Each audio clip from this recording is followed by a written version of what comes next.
Il joue ce soir aussi avec ou quoi? Ah ouais, il s'entraîne. Ouais. T'as écrit papa.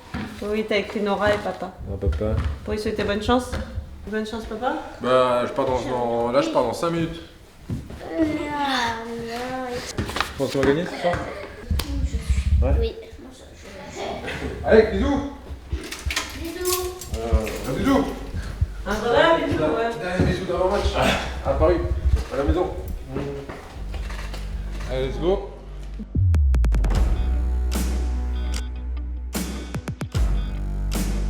Il y a énormément d'émotions autour du fait que ce soit mon dernier match avec le Paris Saint-Germain. Et en plus de pouvoir le faire à l'Accor Arena, dans une salle mythique, pas seulement pour le hand français, dans la plus belle salle française. Il y a tellement eu d'histoire dans cette salle-là. C'est très spécial pour moi de terminer ma carrière avec le Paris Saint-Germain à l'Accor Arena. Déjà, juste le fait de jouer un match de championnat à l'Accor Arena, c'est quelque chose d'incroyable.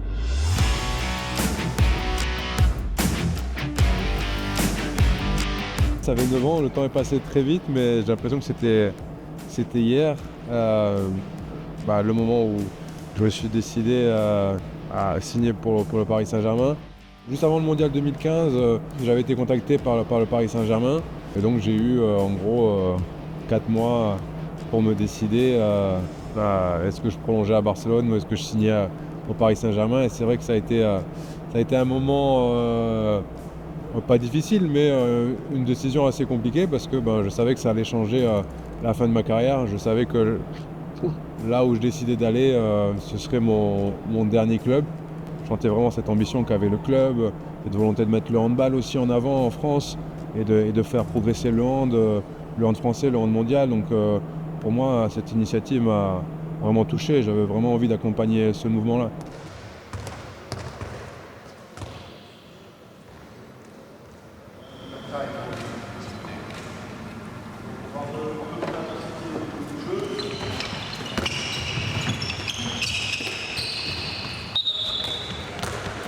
Un club avec énormément d'ambition, qui se donnait les moyens de ses ambitions, qui avait envie de mettre le handball en avant, pas juste par les résultats, mais en communiquant autour du handball, en investissant autour du handball. Et ça m'a, connaissant ma volonté aussi pour que mon sport soit reconnu, c'est quelque chose qui m'a vraiment beaucoup touché. C'était pas juste gagner le titre, c'était faire grandir la notoriété du handball en France à travers un club phare. J'avais aussi cette envie de découvrir Paris comme ville, de vivre à Paris, de découvrir cette ville, sa beauté, son architecture, ses monuments, ses restaurants.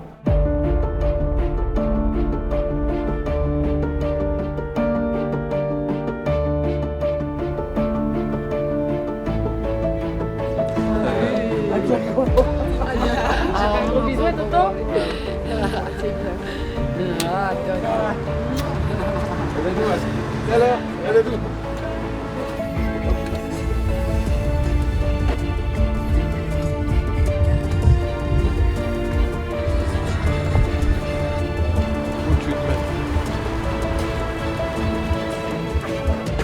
Pour moi, l'opportunité de jouer de nouveau en France, à Paris, au Paris Saint-Germain, dans un club très très ambitieux, et en plus avec Luka, ça n'avait pas de prix, et c'était ma volonté la plus forte aussi de rejouer avec Luka dans un grand club qui nous donnait l'opportunité de gagner encore énormément de titres.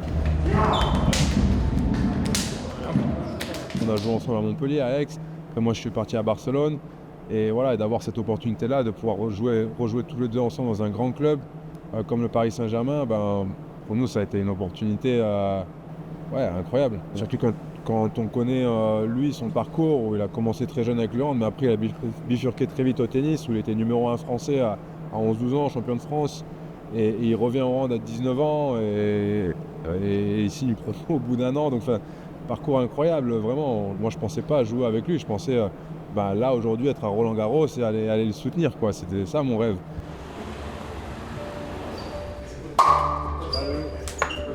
Salut Nico, ça va?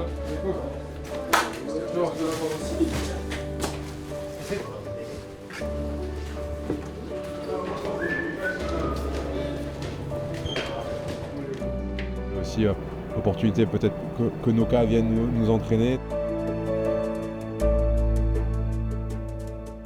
Le considère comme membre de la famille. Et il m'a entraîné à Kiel pendant 4 ans. À l'époque, quand je suis parti à Kiel, j'avais 20 ans, 21 ans, donc très très jeune. Il m'a pris sous son aile. J'ai une progression fulgurante. J'ai appris tellement de choses auprès de lui sur le terrain, mais aussi en dehors. En tant qu'homme, j'ai aussi beaucoup grandi et appris à ses côtés. Et ouais, je le considérais presque comme un deuxième papa, et on a eu une relation très très forte qu'on continue d'avoir aujourd'hui. Donc c'est vrai que j'avais fait que 3 ans à ses côtés à Kiel, et j'avais vraiment cette envie de continuer de finir d'apprendre auprès de lui.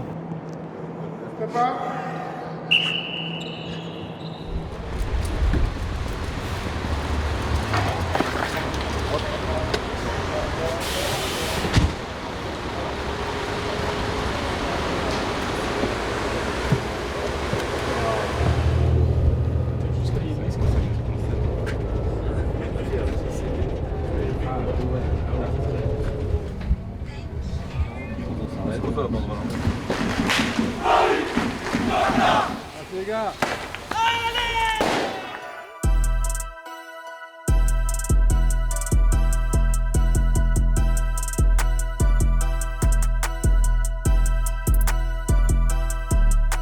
Ça m'a tout de suite sauté aux yeux quand je suis arrivé au Paris Saint-Germain, de voir les conditions dans lesquelles les joueurs étaient mis pour performer. Tout était fait autour de nous, que ce soit au niveau du club, des entraînements, mais aussi du staff médical. On a pour moi un meilleur staff médical au monde. Au niveau de la com autour du club, tout ce qui était fait sur les réseaux sociaux pour expliquer comment on s'entraînait, comment on vivait. Et donc j'ai toujours retrouvé ça autour du Paris Saint-Germain, mais j'ai aussi retrouvé une vraie ambiance familiale, malgré ce professionnalisme, cette ambiance familiale au sein du club, avec les salariés du club. Il y a une vraie continuité depuis que je suis là, en fait, et d'avoir su conjuguer en fait ce professionnalisme avec cet esprit de famille au sein du club et au sein de l'équipe. Ça m'a toujours convaincu, et ça m'a donné envie de rester, et envie aussi de m'inscrire dans la durée dans le club, et de m'identifier au club, et que je sois aussi identifié au club du Paris Saint-Germain.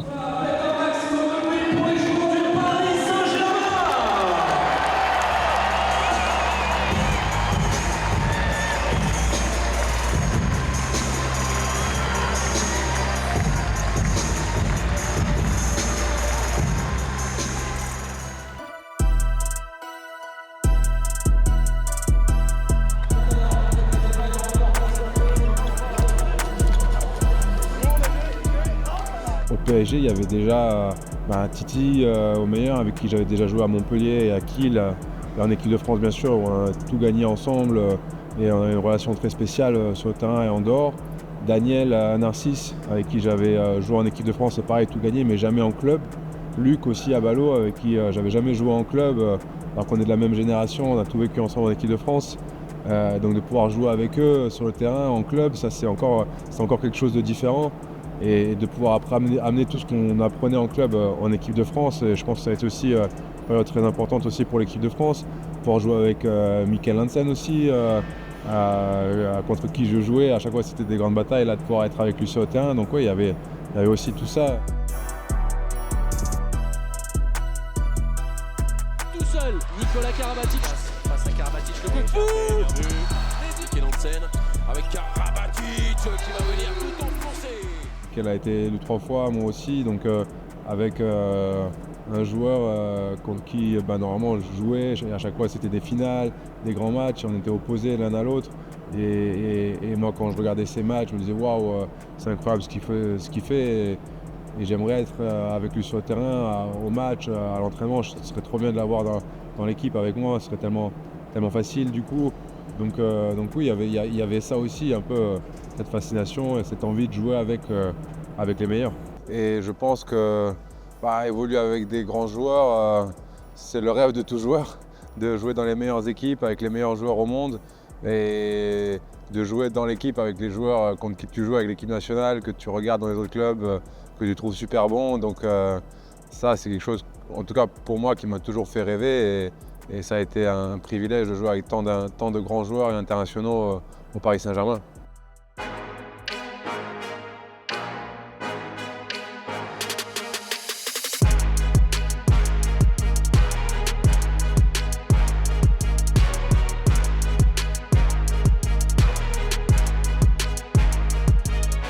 eu quelques titres et je pense que je m'en souviendrai, mais c'est très important de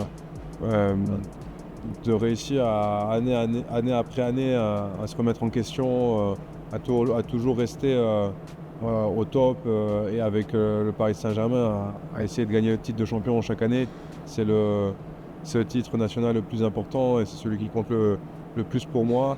Et il n'y a pas de secret, c'est vraiment de la discipline, collective et individuelle.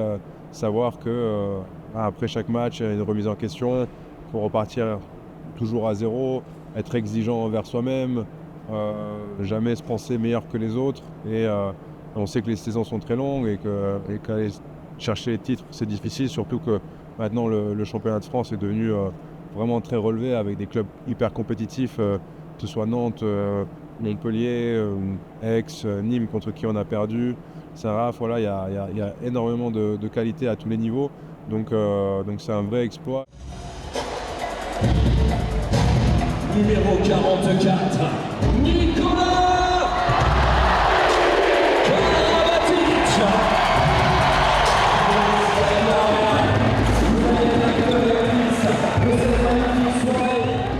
Selon moi, je dirais que la saison la plus aboutie, c'est la 2016-2017.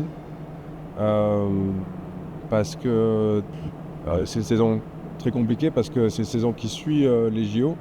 Et généralement, c'est des saisons très compliquées parce que tu as passé quasiment 2 saisons côte à côte, sans pause, sans vacances. Là, on a eu les JO, on fait médaille d'argent avec l'équipe de France. D'ailleurs, on a la saison qui commence. On est champion du monde en France avec énormément de pression, on est champion du monde. Donc on arrive cette saison à être champion de France et malgré cette saison à rallonge, on arrive en Ligue des Champions et on perd à la dernière seconde d'un but. Donc au final c'est rageant, il y a une petite pointe d'amertume, mais en même temps je me dis c'est incroyable d'avoir réussi sur une saison, en plus avec autant d'internationaux dans notre équipe qui ont été sur tous les fronts, à aller jusqu'au bout. Et on sait que dans le hand ça tient à rien, et quand tu perds d'un but à la dernière seconde, c'est que ça aurait pu être différent avec 2-3 décisions d'arbitre qui échangeaient, mais c'est comme ça, c'est le sport. Et on est tombé face à une bonne équipe aussi, donc je pense pour moi la saison la plus aboutie et la plus belle c'était celle-là, même si elle termine avec une grosse pointe de déception.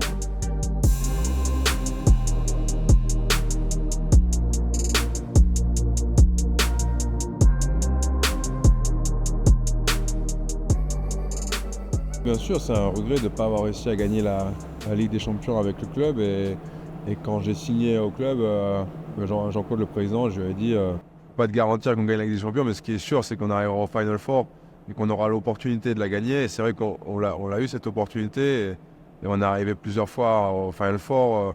Les 3 premières années, on est arrivé 3 fois de suite. Après, sur les 6 années qu'on suivi, on est allé 3 fois, je pense. Et à chaque fois, on avait l'opportunité d'aller en finale. Ça s'est joué à peu de choses et c'est ça qui est aussi dur dans le sport et dans le handball, et surtout avec cette formule-là, le Final Four, sur 2 matchs en 2 jours où tout peut se passer. Et c'est comme ça, et c'est vrai que ça restera un regret, mais en même temps, comme je l'ai dit, le PSG est un club très jeune au niveau de son ambition, et il y a des clubs qui ont envie de la gagner depuis beaucoup plus longtemps que nous et qui mettent les moyens, qui n'ont pas réussi. Donc c'est une quête éternelle, la Ligue des Champions. Je suis convaincu qu'on y arrivera au PSG si on continue de se donner les moyens. Et c'est sûr, ça restera une petite déception, mais en même temps, il y a eu tellement de positifs et tellement de joie que c'est pas ce que je vais garder en tête, ça c'est sûr.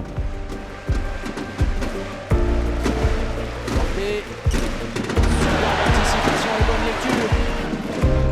Assiste côté gauche. Le voilà, Karabatic. Le premier de la soirée.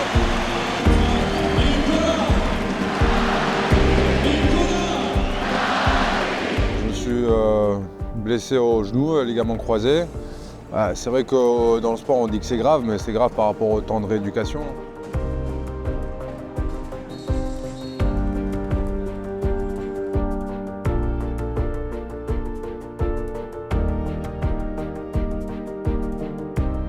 J'ai toujours eu un peu cette volonté aussi pendant ma carrière de dépasser les pronostics et de faire mieux que ce qu'on m'avait dit et de prendre aussi les blessures comme une compétition, je reviendrai plus vite. J'ai pas pensé à arrêter.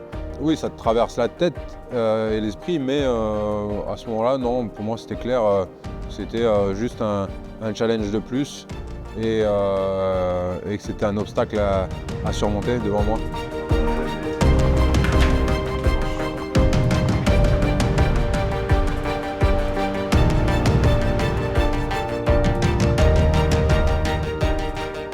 Au final, ce qui a été un petit peu chiant pour moi dans cette blessure, c'est que j'ai eu un mois après une très grosse phlébite avec embolie pulmonaire. Et là où j'ai eu un peu plus peur, pas que pour ma carrière, mais pour la suite aussi de ma vie. Donc ouais, ça a été un gros moment, un moment charnière, parce que à 37 ans, quand il t'arrive ça, tu te dis waouh, tu prends conscience, tu as une famille, c'est pas que le handball, c'est aussi ce qui va suivre après ta carrière. Donc ouais, ça fait réfléchir. Et c'est vrai que aussi le fait de derrière pouvoir revenir de cette blessure-là et de cette épreuve-là, de revenir plus vite que prévu à cet âge-là, pour moi ça a été un vrai challenge. Et au final, ça a transformé ce moment difficile en presque le plus beau moment de ma carrière, quoi.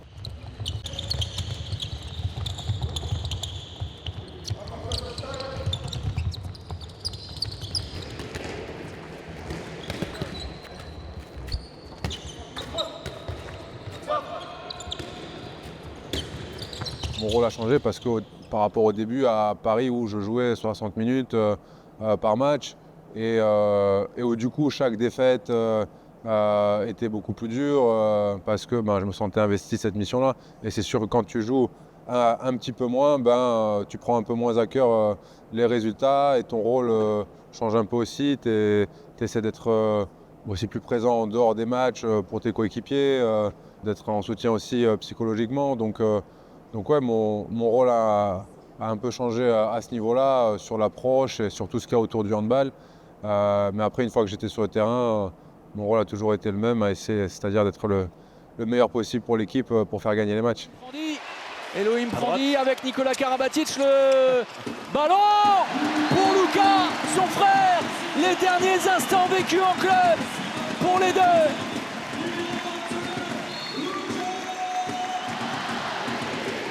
Hors norme, après 71 trophées remportés en club et en équipe de France. En voilà un 72e, le dernier pas en rouge et bleu du Paris Saint-Germain, ce dernier effort, cette dernière étincelle pour l'éternité.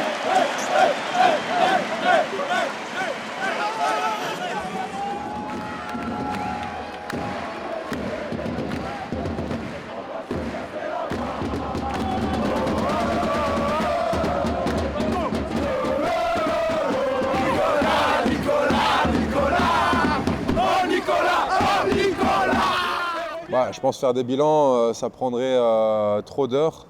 Chacun gardera ce qu'il veut. Moi, je me suis donné à fond sur le terrain tout le temps et j'espère que ça peut-être un joueur qui est toujours donné à fond sur le terrain pour la victoire, pour les titres, pour faire avancer l'équipe. Et c'est sûr que de voir autant d'enfants qui se mettent au hand, qui veulent imiter ce que j'ai fait avec l'équipe et qui ont eu cette passion et cette étincelle pour le hand grâce à nos exploits et à mes exploits, ça c'est un tel bonheur et quelque chose que j'ai jamais pu imaginer. Moi je faisais du hand pour les titres et pour être le meilleur au monde et ça je l'ai découvert en route, de voir que tout ce que je faisais sur le terrain ça avait un impact sur les gens autour. Et à chaque fois que je croise des enfants qui sont mis au sport, au hand grâce à moi, pour moi c'est le plus beau des cadeaux. Donc cette idée de transmission elle me plaît beaucoup.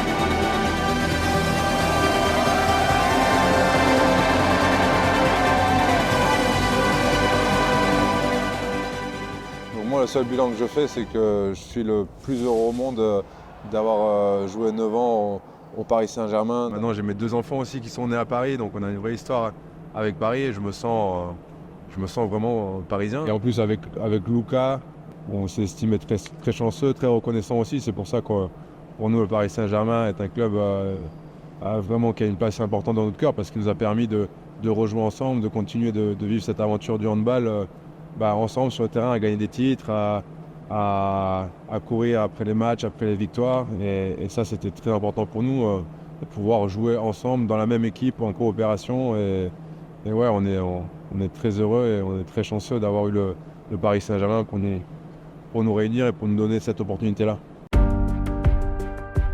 Ma famille aussi qui a grandi, qui a évolué. J'ai aussi évolué en tant que joueur, en tant qu'homme. Donc ouais, je changerai ça pour rien au monde et je suis vraiment très très heureux et comblé de mon passage au Paris Saint-Germain. Je suis très reconnaissant pour ça.